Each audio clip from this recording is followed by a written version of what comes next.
오늘은 다니엘서에 있는 말씀을 통해서 우리가 하나님의 말씀을 함께 나누도록 하겠습니다. 여러분, 다니엘에 있었던 이 시대적 배경은 주전 6세기부터 시작되는 배경이 됩니다. 그래서 우리가 생각해 보면 역사적으로 주전 6세기에 어떤 일이 있었냐면 유프라테스 강과 티그리스 강, 이 두 강 사이를 뭐라고 부르냐면 메소포타미아라고 부릅니다. 이 메소포타미아를 이 패권을 장악했었던 나라가 어느 나라였겠습니까? 본문에 나와 있었던 바로 바벨론이라고 했던 바벨로니아였습니다. 이 바벨로니아는 메소포타미아 지역의 패권을 이미 잡았고 그 세력을 이미 점점 확장해 갔습니다. 그리고 남쪽으로 내려오면서 페니키아 지역이었었던 지금의 시리아와 레바논 그리고 이스라엘 북부 지역을 또한 삼켰습니다. 그리고 최종적으로는 이 메소포타미아와 함께 가장 크게 번성되었었던 문명으로 이집트 문명, 이집트를 치기 위해서 남쪽으로 진군해야만 했었습니다. 그러면 어떤 일이 있겠습니까? 북쪽에 있었던 메소포타미아에서 남쪽에 있었던 이집트로 가려면 반드시 유다를 지나가야만 했습니다. 유다를 지나갈 때 어떤 일이 있었냐? 오늘 본문 말씀 다니엘서 1장 1절 말씀에 이렇게 기록되어 있습니다. 함께 읽어보겠습니다. 시작. 유다 왕 여호와김이 다스린 지 3년이 되는 해에 바벨론 왕 느부갓네살이 예루살렘에 이르러 성을 에워쌌더니.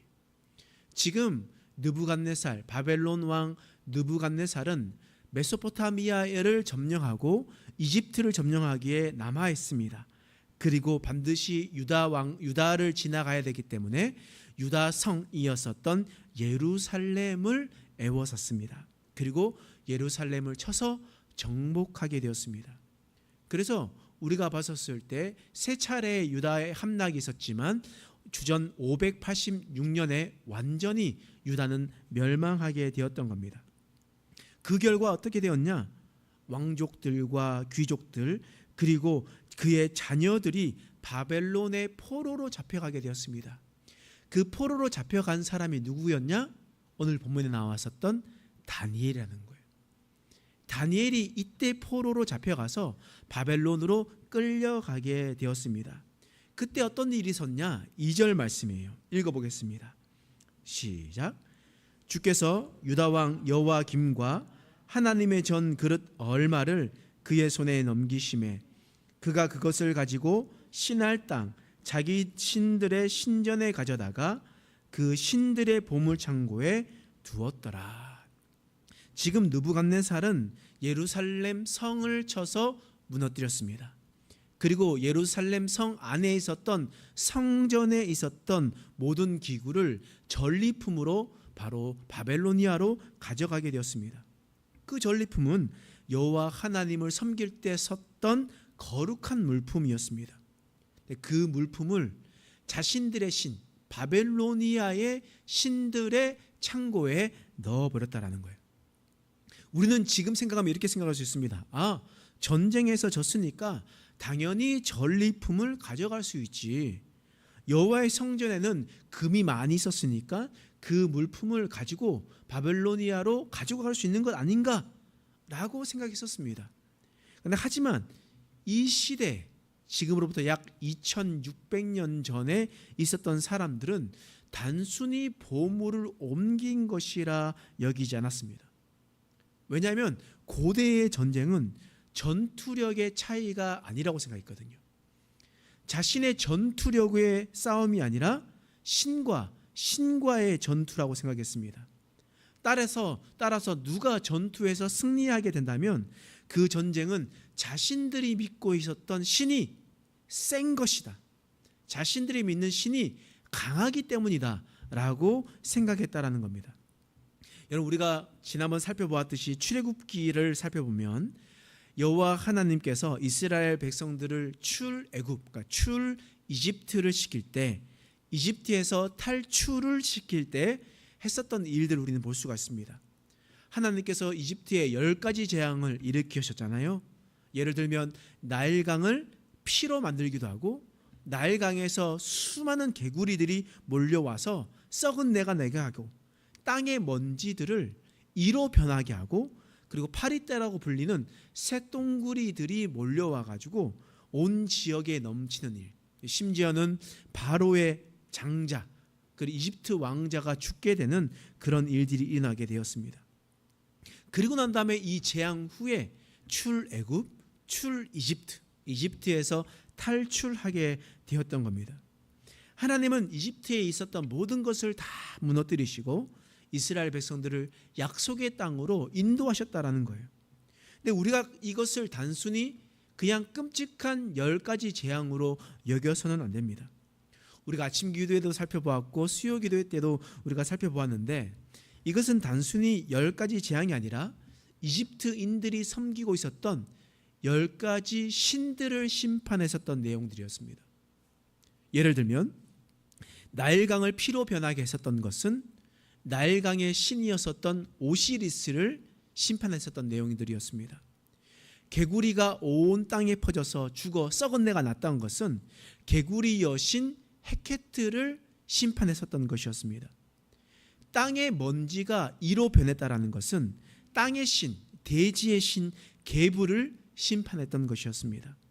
그리고 파리의 재앙, 그러니까 쇠똥구리의 재앙은 쇠똥구리를 신으로 섬기고 있었던 케프리를 바로 심판했었던 내용들이었습니다. 그러므로 이 출애굽기의 10가지 재앙은 고대 근동의 사람들은 어떻게 여겨졌냐?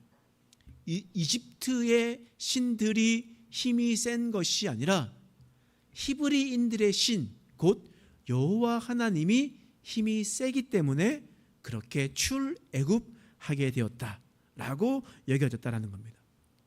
다시 우리가 본문으로 돌아와서 바벨로니아가 메소포타미아 땅을 점령하게 되었습니다.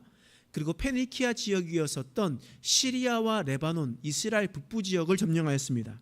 이제는 예루살렘까지 정복하게 되었습니다. 그리고 예루살렘 성전에 있었던 성전 기물을 다 바벨론으로 옮겨가게 되었습니다. 그리고 그들의 신들의 창고에 넣어버렸습니다. 그러면 이 시대에 있었던 사람들은 어떻게 받아들이겠습니까? 어떤 생각을 하게 되겠습니까?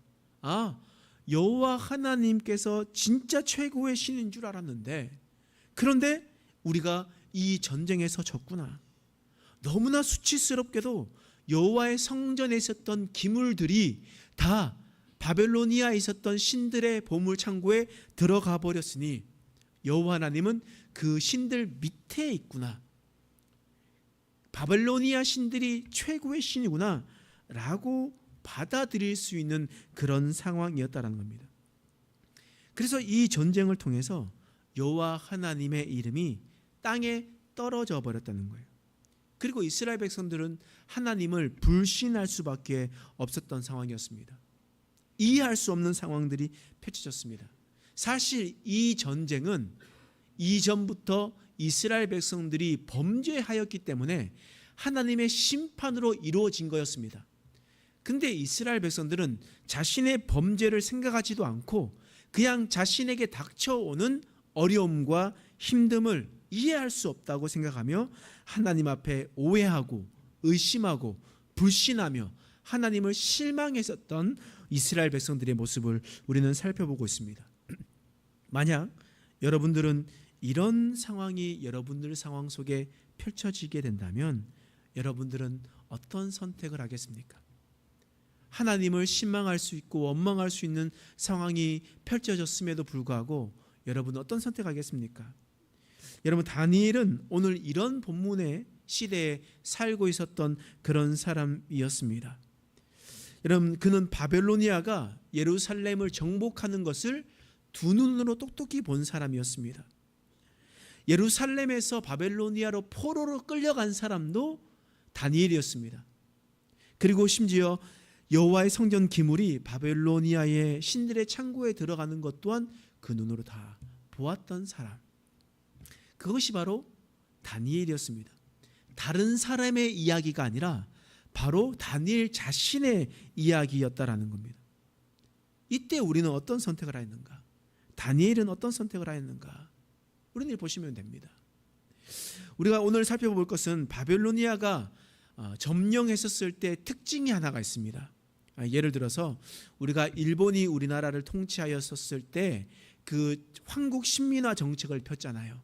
그리고 난 다음에 창씨 개명을 한다든지 신사참배를 하게 된다든지 학교에서 한국사를 가르치지 못하게 하고 한국어를 사용하지 못하게 한다든지 이런 여러 가지 일들을 하게 되었습니다. 바벨로니아는 점령한 곳에 어떤 정책을 펼쳤냐? 정복한 나라의 인재들을 다 빼가지고 바벨로니아로 옮겼습니다. 그리고 아주 똑똑하고 괜찮은 사람들을 자신의 일꾼으로 썼다라는 거예요. 왜냐하면 바벨로니아에게는 인재가 좀 부족했거든요. 그곳 사람들은 아주 호탕하고 전쟁을 좋아하는 사람들이었습니다. 그래서 전쟁을 잘하는 사람들은 많은데 브레인이 없었던 겁니다. 그래서 점령한 곳에 가면 브레인들을 빼오게 됩니다. 그리고 왜 또 빼오게 되냐? 그곳에 있었던 왕족들과 귀족들 브레인들을 빼와야 그들이 그런 어떤 독립운동을 하지 않는 겁니다. 그냥 글도 알지 못하고 그냥 계속 그냥 농업만 했었던 사람들만 놔두면 그들 스스로 일어날 힘이 없기 때문에 다 그곳에서 썼던 엘리트들을 다 끌고 오게 되는 거예요. 이처럼 다니엘도 왕족과 귀족이었습니다. 그러니까 귀족이었습니다. 그래서 그를 끌고 와가지고 바벨론으로 끌고 갔던 거였습니다. 그래서 다니엘이 그 끌려가는 동안 얼마나 수많은 생각들을 했겠습니까? 끌려가면 어떻게 될까? 지금 바벨론에 가면 어떤 생각이 들까? 내가 그곳에서 어떠한 수많은 고초를 당할까? 이런 생각들을 하면서 갈 것 아니겠습니까? 그런데 웬걸 다니엘이 그 포로로 끌려갔었을 때 어떤 일이 있었냐? 오늘 말씀 5절 말씀이에요. 읽어보겠습니다. 시작. 또 왕이 지정하여 그들에게 왕의 음식과 그가 마시는 포도주에서 날마다 쓸 것을 주어 3년을 기르게 하였으니 그 후에 그들은 왕 앞에 서게 될 것이더라. 지금 다니엘이 포로로 끌려갔습니다. 그런데 다니엘이 바벨로니아에서 받은 것은 왕의 음식이었습니다. 고생의 떡이 아니라 왕의 음식이었습니다. 그리고 왕이 마시는 가장 최고급 포도주로 밥을 먹을 수 있게 되었습니다. 다시 말하면 포로로 끌려왔는데 특급 귀빈 대우를 받고 있는 겁니다. 그리고 이 3년이라는 시간이 지나면 왕을 만나게 돼요. 왕을 만나게 되면 어떻게 되냐면 만약 잘 되면 바벨로니아의 관리로 등용되게 되는 그런 일들이 일어나게 되는 겁니다.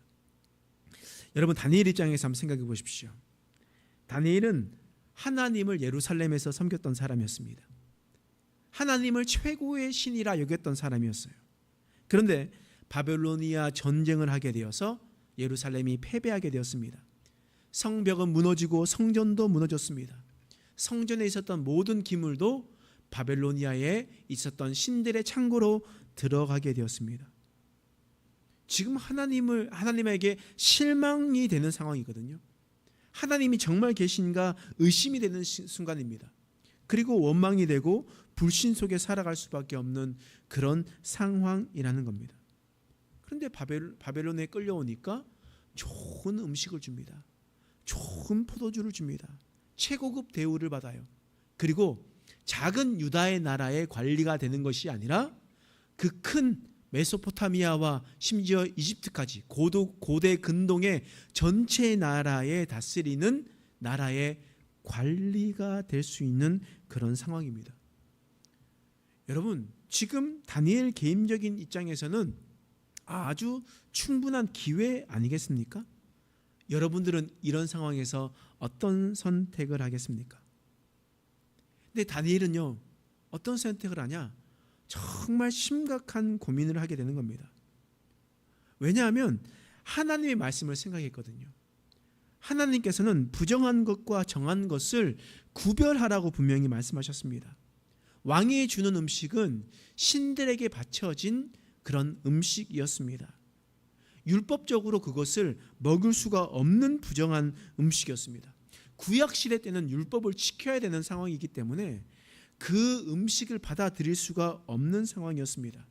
근데 그 음식을 받아들이면 관리로 등용될 수 있는 길이 열리는 것이고, 그것을 받아들이지 않으면 심각할 때는 사형을 당할 수도 있는 그런 상황이었습니다.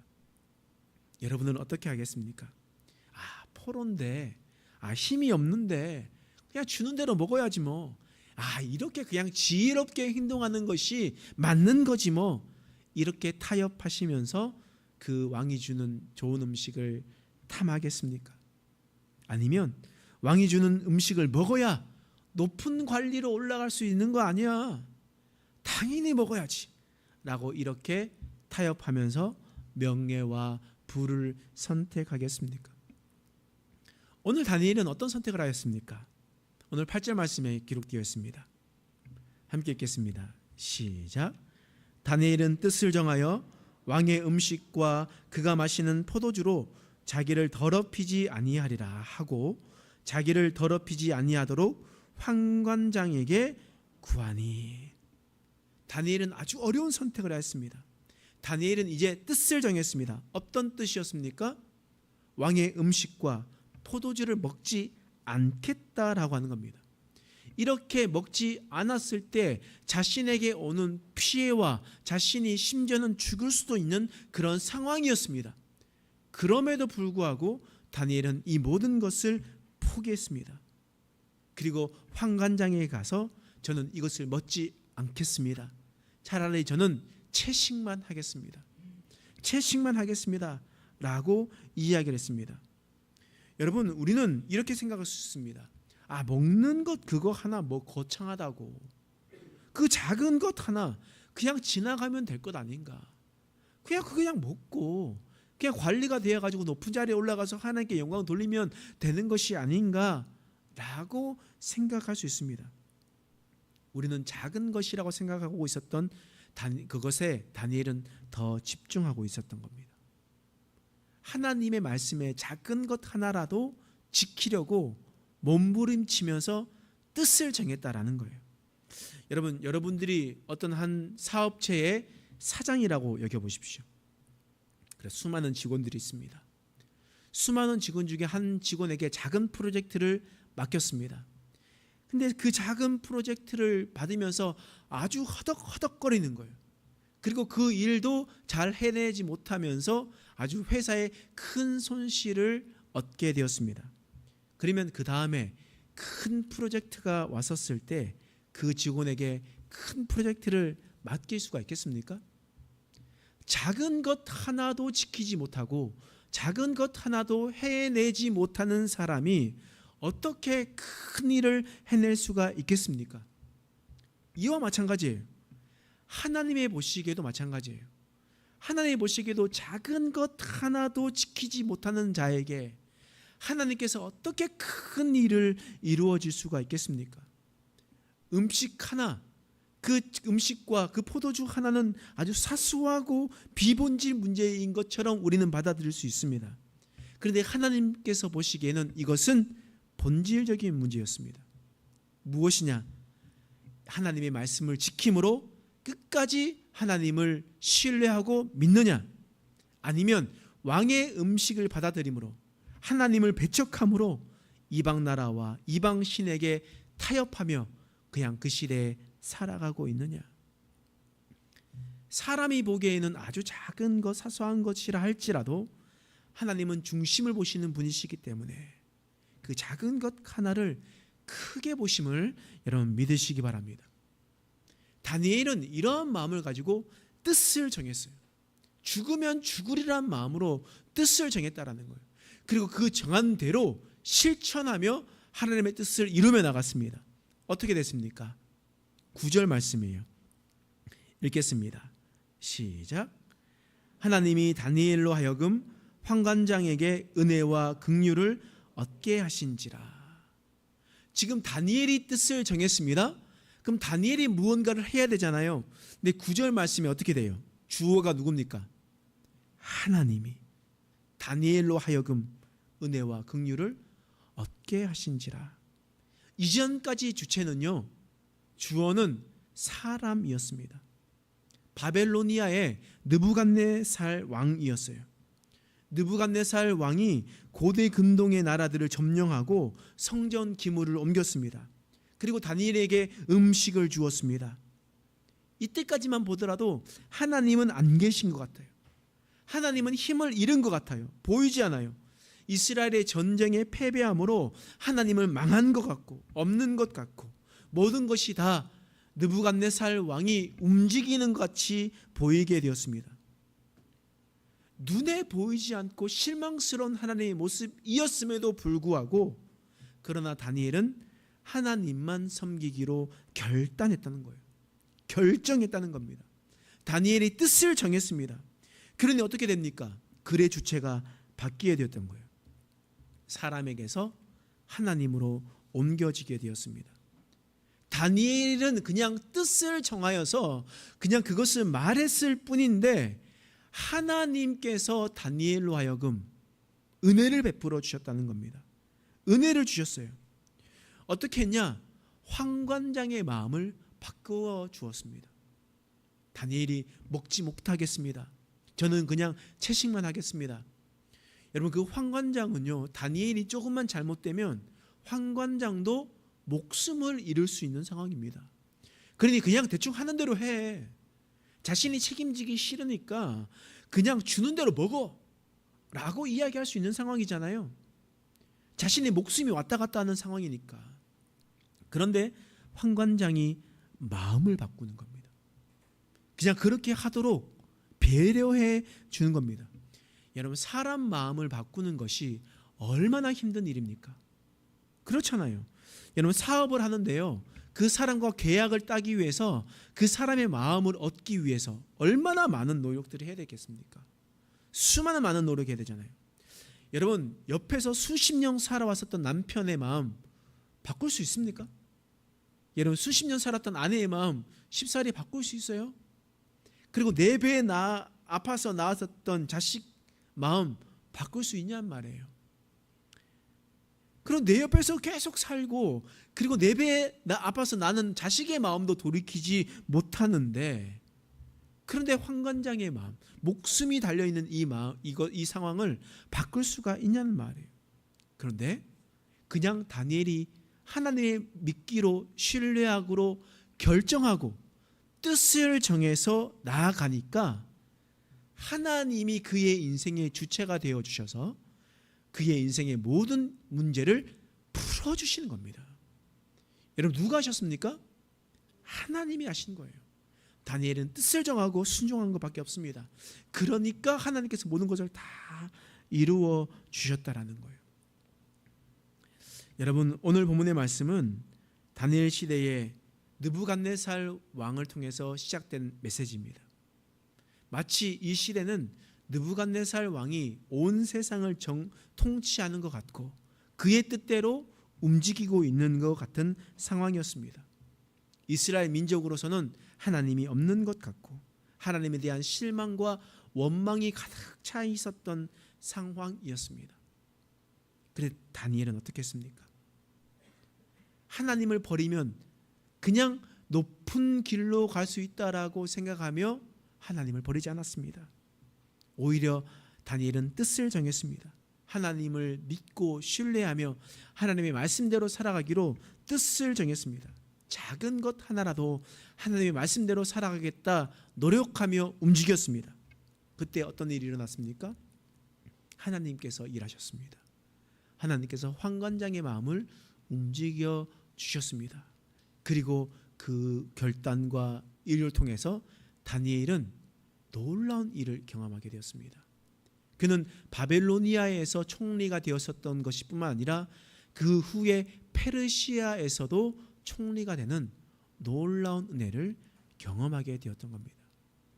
사람의 노력으로 그 정도로 갈 수가 없었지만 하나님께서는 그의 뜻을 정하며 살아갔었던 마음을 보시니 하나님께서 그를 높여주셔서 그를 바벨로니아와 페르시아의 총리로 세워주시는 은혜를 경험하게 되었던 겁니다.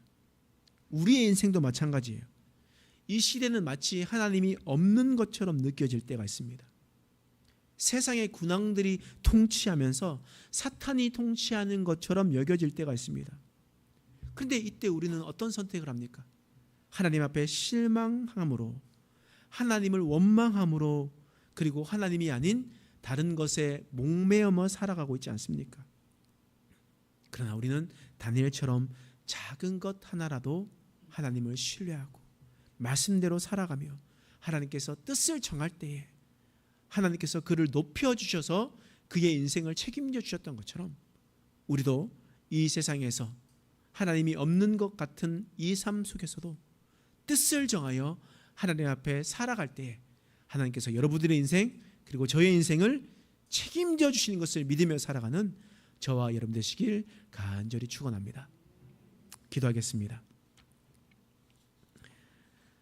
하나님, 오늘 다니엘의 모습을 통하여 뜻을 정하는 삶을 살펴보았습니다. 하나님, 우리 인생 가운데 하나님 앞에 뜻을 정하며 살아갈 수 있는 인생 되게 하여 주옵소서. 눈앞에 보이지 않는다 하여 내 삶이 막막하고 내 삶에 염려가 가득하다 하여 하나님을 배반하지 않도록 도와주시옵소서. 작은 것 하나에도 하나님 말씀을 지키며 순종하며 나가도록 결단하며 뜻을 정하며 살아가게 하여 주옵소서. 그랬을 때 하나님의 일하심을 우리의 인생에서 목도하는 인생 되게 하여 주시옵소서. 감사드리며 예수님의 이름으로 간절히 기도드립니다. 아멘.